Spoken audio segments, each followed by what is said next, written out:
네, 이번 지방선거에서 집권 여당인 국민의힘이 압승하면서 윤석열 정부는 임기 초 국정 운영 동력을 확보하게 됐습니다. 하지만 여소야대 국회 지형은 2년 뒤 총선 때까지 그대로여서 야당과의 협치가 과제로 남았습니다. 강진원 기자의 보도입니다.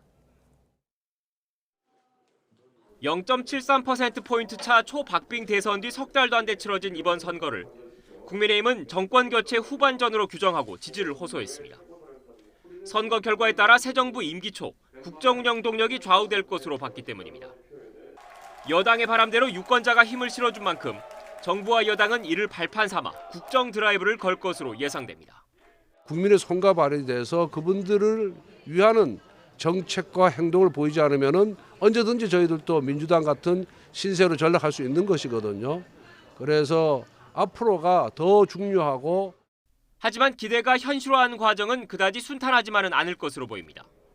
중앙정부에 이어 지방정부의 권력 구도까지 바뀌었지만 입법부의 권력 지형은 그대로기 때문입니다. 2년 뒤 총선 때까지 의회 주도권은 여전히 과반 의석을 차지한 민주당이 잡고 있습니다. 그런데 부동산 세제, 정부 조직 개편, 탈원전 정책 폐기 등 윤석열 대통령의 주요 공약은 법률적 뒷받침이 필요합니다. 결국 야당의 협조가 없으면 국정과제를 제대로 실천할 수 없는 겁니다. 여당의 강한 반대에도 민주당이 단독 처리한 검수완박 법안, 진통을 거듭한 추경안 협상 과정 등에서 167석 거대 야당의 힘은 이미 확인됐습니다. 정략적 추경에만 골몰한 윤석열 대통령과 정부 여당의 민생 외면에 다시 한번 깊은 유감을 표합니다. 선거에 참패한 민주당이 내부 수습을 마친 뒤에는 다시 견제와 균형을 내세우며 정부 여당과 각을 세울 가능성이 큽니다.